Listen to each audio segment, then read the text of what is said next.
گەنجان چۆن دەتوانن ئەمە وەکو زانکۆ لەسەرمان پێویستە گەنجەکانمان فێرە کارامایی و سکڵی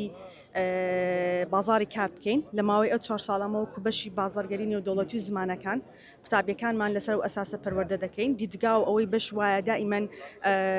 هەلی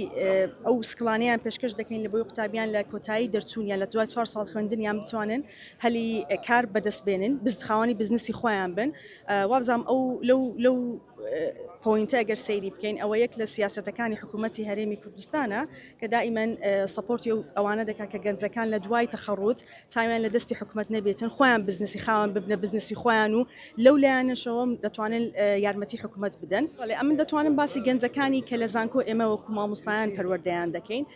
لە ڕووی پرۆگرامەکانی خوێندن کە ساڵانە گۆڕانکاری بەسەر پرۆگرامی خوێندن دەکەین دەیبەستینەوە بە بازاری کار لەگە گۆڕانکاریەکان دەیگونجێنین و طبعا قوتابیەکانیشمان وەکو بەشی بازارگەرینی و دەوڵەتی و زمانەکان قوتابیەکانم دەتوانم بڵێم متمانەی 100% پێیان هەیە کە ئیش لەسەر خۆیان دەکەن بە یارمەتی مامۆستایەکان و بە ماندیبوونی خۆیان دەتوانن لە کۆتایی ئەو 4 ساڵە بتوانن کادیرێکی پێشکەوت و ئەکادیمی پێشکەشی کۆمەڵگا بکەین و ببنە خاوەن و بزنس